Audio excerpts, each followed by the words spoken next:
Welcome back. We're still here at Josh Kane's World Headquarters, high atop Park Ave in Worcester, Massachusetts. We're on to episode 19, Rutherford B. Hayes, elected in 1876. His wife, Lucy Hayes, his vice president was William Wheeler. Now, the election of 1876 is maybe the craziest election in American history. So it's Rutherford B. Hayes, Civil War veteran, general in the Civil War. He was wounded 5 times,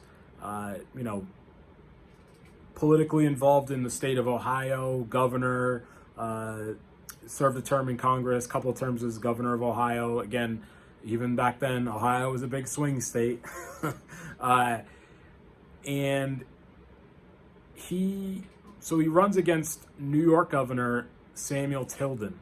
And Tilden wins the popular vote, but 3 of the states in the South had disputed votes. Now, again, a lot of these states were still occupied by Union forces. I mean, American forces, but you know what I'm saying.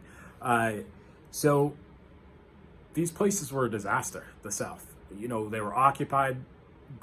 And I probably should have talked more about this in Grant, but it was just too much to talk about. The KKK is first formed then, with ex-Confederate soldiers form the KKK. They're terrorizing black folks in the South.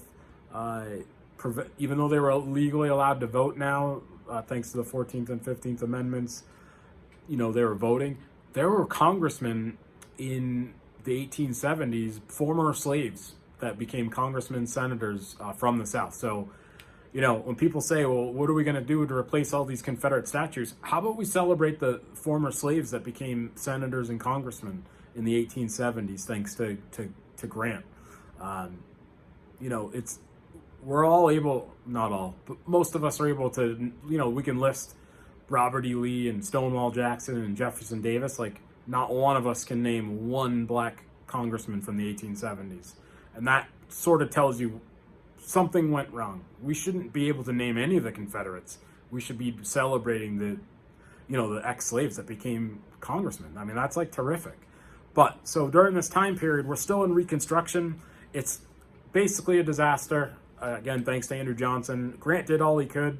Again, there was no plan. One of the ideas, even Abe Lincoln talked about it, Grant became obsessed with it, was sending the ex-slaves, the freed slaves, to the Dominican Republic. That's all he talked about. So really no one knew what to do. So the election of 1876, Samuel Tilden wins the popular vote, but 3 of the southern states' votes are disputed because it's such a disaster. They won't qualify the race. Goes back and forth, goes on for months. Back then, the inauguration was actually in March, not January. So this went on and on into the next year. And actually wasn't decided until 2 days before the inauguration. So imagine that today, the election going on until the 2 days before the inauguration. We would all lose our minds. So 1877, March, 2 days before the inauguration, allegedly, Rutherford B. Hayes agrees to a deal that he would remove the federal troops from the South. We basically were occupying Capitol buildings. We had troops stationed everywhere in the South.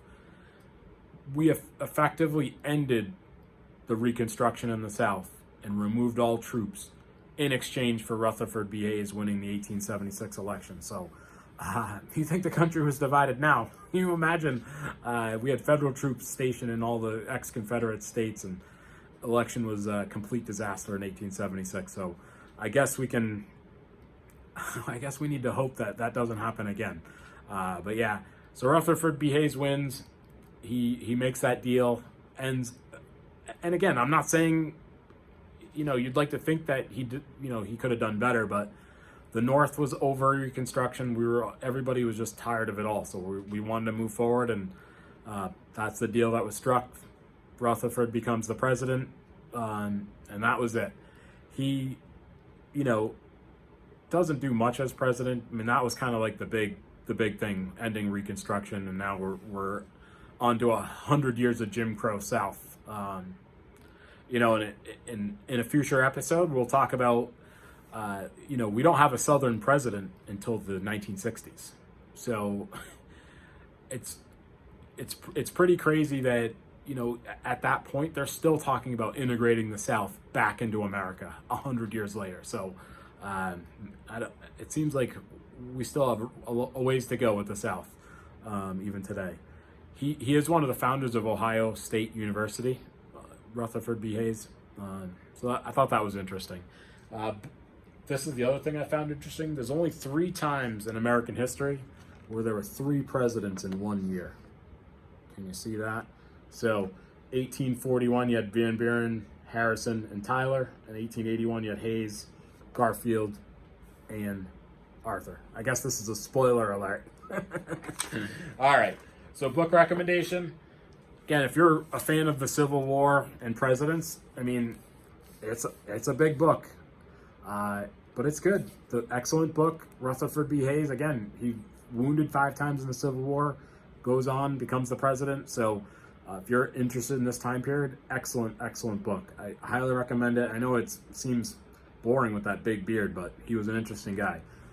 So travel recommendations, if you ever find yourself in Northwest Ohio, and I'm not sure why you would, stop by his, he's got his own presidential library and museum, and you can tour his home. He had a rich uncle. I wish we all had a rich uncle who built him like a 30,000 square foot mansion. It's beautiful.